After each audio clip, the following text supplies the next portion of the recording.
ಈ ವಿಚಾರದ ಬಗ್ಗೆ ಅವರ ಪ್ರತಿಕ್ರಿಯೆಯನ್ನು ಕೊಟ್ಟಿದ್ದಾರೆ. ಅದರಲ್ಲಿ ಕೆಲವು ವಿಚಾರಗಳ ಬಗ್ಗೆ ನಾನು ಮಾತಾಡೋಕ್ಕೆ ಇಚ್ಛೆ ಪಡ್ತೇನೆ. ಸಭಾಪತಿಗಳೇ,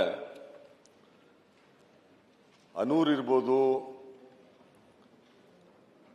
ಕೊಳ್ಳೇಗಾಲ ಇರ್ಬೋದು, ಚಾಮರಾಜನಗರ ಇರ್ಬೋದು, ಈ ಭಾಗದಲ್ಲಿ ಸುಮಾರು ಒಂದು 30% ಆಫ್ ದಿ ಪಾಪ್ಯುಲೇಷನ್ನು ಆ ಬಾರ್ಡರ್ ವಿಲೇಜಸ್ ಅಲ್ಲಿ ಇದ್ದಾರೆ. ಇಡೀ ಜಿಲ್ಲೆನೇ ಗ್ರಾಮೀಣ ಪ್ರದೇಶದಿಂದ ಕೂಡಿರೋದ್ರಿಂದ ಹಳ್ಳಿಗಳಲ್ಲಿ ಬಹಳಷ್ಟು ಜನ ವಾಸ ಮಾಡ್ತಾ ಇದ್ದಾರೆ.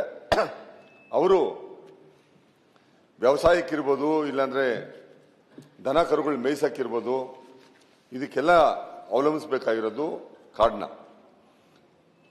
ಕಳೆದ ಬಾರಿ ಈಶ್ವರ್ ಖಂಡ್ರೆ ಅವರು ಅರಣ್ಯ ಮಂತ್ರಿಗಳಾದಾಗ ಒಂದು ಆರ್ಡರ್ ಮಾಡಿತ್ತು ಸರ್ಕಾರ, ಯಾರೂ ಅರಣ್ಯದೊಳಗಡೆ ಯಾರು ದನ ಮೇಯಿಸಬಾರ್ದು ಅಂತ. ಮತ್ತೆ ಅದನ್ನು ವಿಡ್ರಾ ಮಾಡಿದ್ರು. ಇವತ್ತು ಬರ ರಾಜ್ಯದಲ್ಲಿ ಇರೋದ್ರಿಂದ ದನ ಕರುಗಳನ್ನ ಮೇಯಿಸೋದಕ್ಕೆ ಯಾವುದೇ ತರದ ನಿರ್ಬಂಧನೆ ಇಲ್ಲ ನೀವು ಮೇಯಿಸಬಹುದು ಅಂತ ಅಂದ್ಬಿಟ್ಟು ನಾನು ಕೇಳಿದೆ. ಅಲ್ಲಿನ ಜನಕ್ಕೆ ಕೇಳಿದೆ, ಯಾವ ತರದ ನಿರ್ಬಂಧನೆಗಳನ್ನ ಹಾಕಿದಾರ ಅಂತ ಅಂದ್ಬಿಟ್ಟು ಇಲ್ಲ ಅಂತಂತ ಹೇಳಿದ್ರು. ಅದನ್ನ ಸರ್ಕಾರನು ಕ್ಲಾರಿಫೈ ಮಾಡಬೇಕು. ಈ ಘಟನೆ ಆಗಿದೆ, 3 ಜನ ಸತ್ತಿರೋದು ಬಹಳ ದುರ್ದೈವ. ಯಾಕಂದ್ರೆ ಅವ್ರ ಫ್ಯಾಮಿಲೀಸು ಎಲ್ಲ ಮೈಸೂರಿಗೆ ಬಾಡಿ ತಗೊಂಡ್ಬಂದಾಗ ಆಕ್ರಮಣದಿಂದ ಕೂಡಿ ಪಾಪ ಅವರೆಲ್ಲ ರಿಲೇಟಿವ್ಸು ಎಲ್ಲ ಬಂದು ಅವ್ರ ಮನೆಯವ್ರನ್ನ ಕಳ್ಕೊಂಡಿರೋ ದುಃಖದಲ್ಲಿ ಅಂತೂ ಇದ್ರು. ಆದ್ರೆ ಒಂದು ಮಾತ್ರ ನಿಜ, ಅದರಲ್ಲಿ ಇನ್ವೆಸ್ಟಿಗೇಷನ್ ನಲ್ಲಿ ನಾವೇನಿಲ್ಲ. ಇನ್ವೆಸ್ಟಿಗೇಷನ್ ರಿಪೋರ್ಟ್ ಏನ್ ಬರುತ್ತೋ ಅದ್ರ ಮೇಲೆ ಸರ್ಕಾರ ಕ್ರಮ ಕೈಗೊಳ್ಬೇಕಾಗುತ್ತೆ. ಅಕಸ್ಮಾತ್ ಏನಾದ್ರು ಅಧಿಕಾರಿಗಳು ತಪ್ಪಿತಸ್ಥರಿದೆ ಅದ್ರ ಬಗ್ಗೆ ಕ್ರಮ ನಿರ್ದಾಕ್ಷಿಣ್ಯವಾಗಿ ತಗೊಬೇಕಾಗುತ್ತೆ. ಆದ್ರೆ ಆ ಕುಮಾರ್ ಅಂತ ಯಾರಿದ್ದಾನೆ ಅದನ್ನ ಮಾತ್ರ ನಾನು ಕ್ಲಾರಿಫೈ ಮಾಡ್ತೇನೆ. ಅವನ ಜೀವನದಲ್ಲಿ ಅವನ ಕಾಡೊಳಕ್ಕೆ ಹೋಗಿರ್ಲಿಲ್ಲ. ಏನೋ ಅವ್ರು ಹೋಗ್ತಾ ಇದ್ದಾರೆ ಅಂತ ಅಂದ್ಬಿಟ್ಟು ಪಾಪ ಕರೆದಿದ್ರಂತೆ, ಅವನು ಹೋಗಿದ್ದಾನೆ. ಅದು ಒಂದು ಕೇಸಲ್ಲಿ ಮಾತ್ರ ಇಡೀ ಊರವ್ರು ನಾನು ಸುಮಾರು ಜನ ಕೇಳಿದೆ, ಅವರು ಹೇಳಿದ್ರು ಇಲ್ಲ ಸರ್ ಅವ್ನು ಹೋಗ್ತಾ ಇರಲಿಲ್ಲ, ಅವ್ನು ಬೇರೆ ಕೆಲವು ಕೆಲಸಕ್ಕೆ ಹೋಗ್ತಾ ಇದ್ದ, ಅವತ್ತು ಹೋಗಿದ್ದಾನೆ ಅಂತ ಅಂದ್ಬಿಟ್ಟು. ಇವತ್ತು ಇಷ್ಟೆಲ್ಲ ಆಗೋದಕ್ಕೆ ನಮ್ಮ ಕಡೆಯಿಂದನೂ ಕೆಲವು ಲ್ಯಾಪ್ಸಸ್ ಇದೆ. ಒಂದು, ಸರ್ಕಾರ ಕಳೆದ 20 ವರ್ಷದಲ್ಲಿ ಇರ್ಬೋದು, ವೀರಪ್ಪನ್ ಆಪರೇಷನ್ಸ್ ಆಗಿ ನಿಂತ ಮೇಲೆ ಅದ್ರ ಬಗ್ಗೆ ನಾನು ಮಾತಾಡಕ್ ಹೋಗಲ್ಲ. ಆವಾಗ ಆದಂತ ಹ್ಯೂಮನ್ ರೈಟ್ಸ್ ವೈಲೇಷನ್ಸ್ ಇರ್ಬೋದು, ಅದಾದಂತ ಅಟ್ರಾಸಿಟೀಸ್, ಸದಾಶಿವ ಕಮಿಷನ್ ರಿಪೋರ್ಟ್, ಅದ್ರ ಬಗ್ಗೆ ನಾನು ಮಾತಾಡಕ್ ಹೋಗೋದಿಲ್ಲ. ಎಷ್ಟು ವರ್ಷಗಳ ಕಾಲ, ಕಳೆದ 20 ವರ್ಷದಲ್ಲಿ ಅರಣ್ಯ ಇಲಾಖೆಯವರು ಏನು ಇಲ್ಲಿಗಲ್ ವೆಪನ್ಸ್ ಏನ್ ಇಟ್ಕೊಂಡಿದ್ದಾರೆ, ನಾಡ ಬಂದೂಕುಗಳಿರ್ಬೋದು, ಇದ್ರ ಬಗ್ಗೆ ಒಂದೇ ಒಂದು ಸಾರಿನೂ ಗ್ರಾಮಾಂತರ ಪ್ರದೇಶಗಳಲ್ಲಿ ಹಳ್ಳಿಗಳಲ್ಲಿ ರೈಡ್ ಮಾಡಿಲ್ಲ. ಅದನ್ನ ತಗೊಳ್ಳುವಂತ ಒಂದು ಕೆಲಸ ಮಾಡಿಲ್ಲ. ಯಾಕೆ ಇದನ್ನೆಲ್ಲ ಮಾಡಿದಿದ್ರೆ ಕಾಲಕ್ಕೂ ಇಂಥ ಘಟನೆಗಳು ಆಗ್ತಾ ಇರಲಿಲ್ಲ.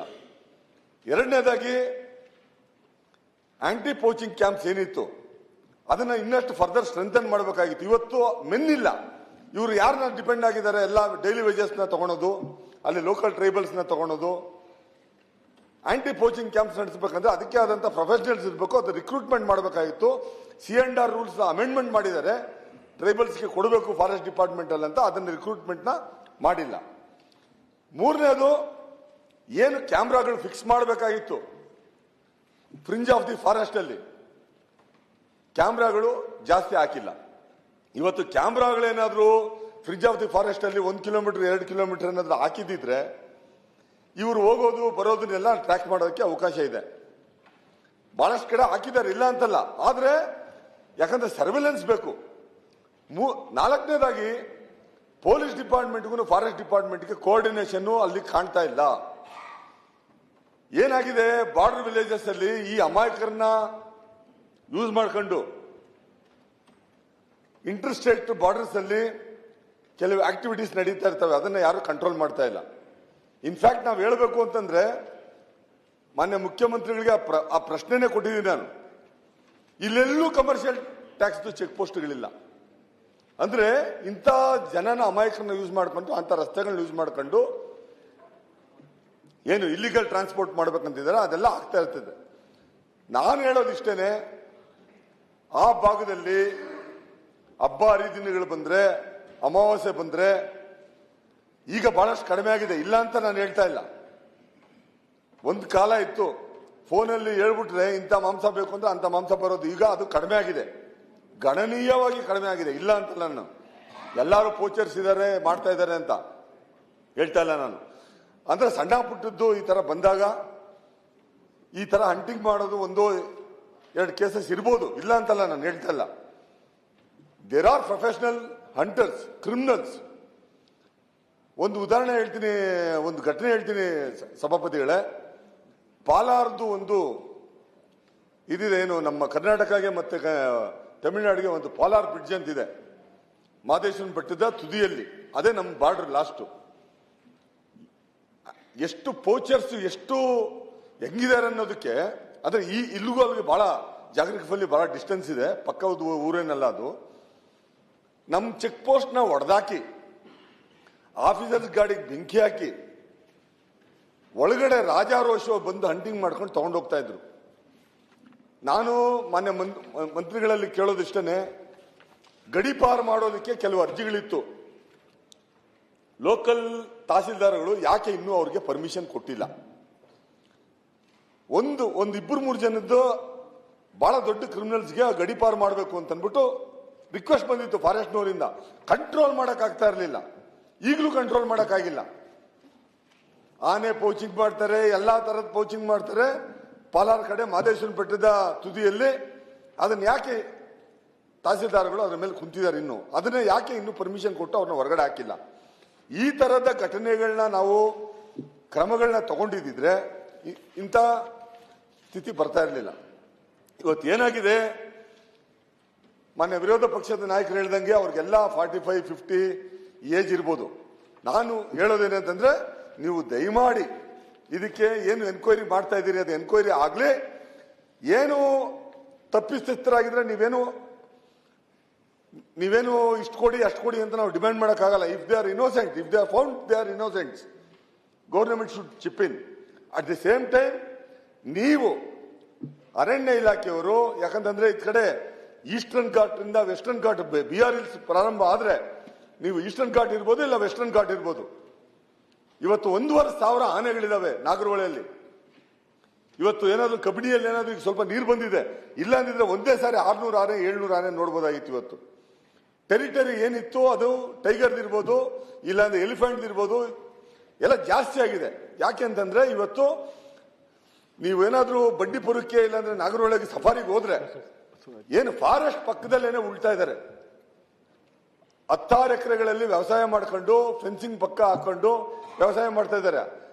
ಅಂದ್ರೆ ಸಹಜವಾಗಿ 1-2 ಹೆಜ್ಜೆ ಎತ್ತಿಟ್ರೆ ಹ್ಯಾಬಿಟೇಷನ್ ಹೊರಟೋಗ್ತವೆ. ಇವತ್ತು ಏನಾಗಿದೆ, ಆನೆ ಇರ್ಬೋದು, ಹುಲಿ ಇರ್ಬೋದು, ಪಾಪ್ಯುಲೇಷನ್ ಜಾಸ್ತಿ ಆಗಿರೋ ಜೊತೆಗೆ ಹ್ಯಾಬಿಟೇಷನ್, ಯಾಕಂದ್ರೆ ಅವ್ರದ್ದು ಟೆರಿಟರಿ ಎಲ್ಲ ದಾಟ್ಕೊಂಡು ಓಡಾಡಕ್ಕೆ ಇವತ್ತು ಪಕ್ಕದ ತೋಟಗಳಿಗೆ ಹೋಗ್ತಾ ಇದಾವೆ. ಇವತ್ತು ಬಂಡೀಪುರದಲ್ಲಿ ಏನು ಮಂಗಳ ಗ್ರಾಮ ಇರ್ಬೋದು, ಪಕ್ಕದ ಊರುಗಳಿರ್ಬೋದು, ಇಲ್ಲೆಲ್ಲ ಇವತ್ತು ವ್ಯವಸಾಯ ಮಾಡಕ್ ಆಗ್ತಾ ಇಲ್ಲ, ಅಷ್ಟೊಂದು ಮಟ್ಟಿಗೆ ಬರ್ತಾ ಇದೆ. ಅಂದ್ರೆ ಇನ್ನೊಂದು ಟ್ರಂಚ್ಗಳನ್ನ ನೀವು ಮೇಂಟೈನ್ ಮಾಡ್ತಾ ಇಲ್ಲ, ಟ್ರಂಚ್ಗಳನ್ನ ತೆಗೆಸಬೇಕಾಗುತ್ತೆ.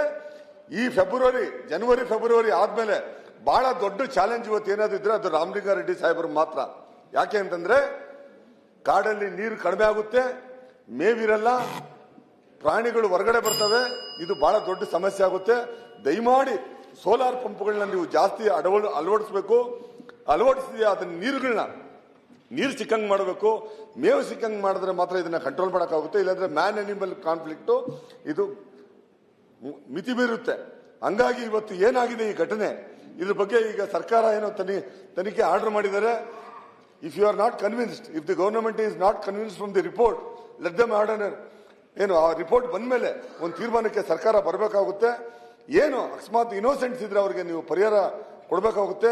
ಅವ್ರೇನೋ ಕಲ್ಪಿಟ್ಸ್ ಆಗಿದ್ರೆ ಅದು ಏನು ಸರ್ಕಾರ ಏನು ಕ್ರಮ ತಗೊಳುತ್ತೆ. ಇನ್ ಫ್ಯಾಕ್ಟ್ ಇನ್ ಕೇಸ್ ಏನಾದ್ರೂ ಫಾರೆಸ್ಟ್ ಡಿಪಾರ್ಟ್ಮೆಂಟ್ ಅವ್ರು ಏನಾದ್ರೂ ಅದನ್ನ ಅವ್ರ ಹೈ ಹ್ಯಾಂಡೆಡ್ನೆಸ್ ತೋರಿಸಿ ಅಕಸ್ಮಾತ್ ಏನೋ ವೈಲೇಷನ್ಸ್ ಆಗಿದ್ರೆ ಅದು ಎನ್ಕ್ವೈರಿಯಲ್ಲಿ ಗೊತ್ತಾಗುತ್ತೆ. We are not IOs. ಹಂಗಾಗಿ I don't want to get into any conclusion. My request is please ensure that the illegal weapons are withdrawn. ಯಾಕಂದ್ರೆ ಇವತ್ತು ಅಲ್ಲಿ ಹೋಗಿದ್ದಾರೆ ಅಂತಂದ್ರೆ ಚಾಕು ತಗೊಂಡು, ಮಸ್ ತಗೊಂಡು, ಗನ್ ತಗೊಂಡು, ಟಾರ್ಚ್ ತಗೊಂಡು, ಖಾರದ ಪುಡಿ ತಗೊಂಡು ಹೋಗ್ತಾರೆ ಅಂದ್ರೆ ಇದು ಗೊತ್ತಾಗುತ್ತೆ. ಇದು ಪ್ರೈಮಾ ಫೇಸಿ ಎವಿಡೆನ್ಸ್ ಇಸ್ ದಿಸ್ ಅಂತ ಅನ್ಕೊಂಡು ಗೊತ್ತಾಗುತ್ತೆ. ಆದ್ರೆ ನೀವ್ಯಾಕೆ ಅದನ್ನ ರೈಡ್ ಮಾಡಿಲ್ಲ? ಇಷ್ಟು ವರ್ಷಗಳ ಕಾಲ ನೀವು ಬನ್ನಿ, ಅಲ್ಲಿ 106 ಜನ ಇಟ್ಕೊಂಡಿದ್ದಾರೆ. ಇವತ್ತು ಹೆಂಗೆ ಅದನ್ನ ಬಿಟ್ಟಿದ್ದೀರಿ ನೀವು ಲೈಸೆನ್ಸ್ ಇಟ್ಕೊಂಡಿದ್ರೆ ಬಿಡಿ ಅವ್ರನ್ನ. ಲೈಸೆನ್ಸ್ ಇಲ್ಲದೆ ಇರೋ ವೆಪನ್ಸ್ ಇಟ್ಕೊಂಡ್ಬಿಟ್ಟು ನಾವು ಈ ತರದ ಇನ್ಸಿಡೆಂಟ್ಸ್ ಎಷ್ಟಕ್ಕೆ ಅಂತ ಆನ್ಸರ್ ಮಾಡೋಕ್ಕಾಗುತ್ತೆ? ಹಂಗಾಗಿ ದಯಮಾಡಿ ಕಾಡಿನೊಳಗಡೆ ಏನಿದೆ ಅಲ್ಲಿ ದನಗಳು ಬೇಯಿಸೋದಕ್ಕೆ ಏನು ಅವಕಾಶ ಕೊಟ್ಟಿದ್ದೀರಿ ಅದನ್ನು ಮುಂದುವರಿಸಬೇಕು. ಯಾವುದೇ ಕಾರಣಕ್ಕೂ ಅದನ್ನು ನೀವು ಬ್ಯಾನ್ ಮಾಡಬೇಡಿ.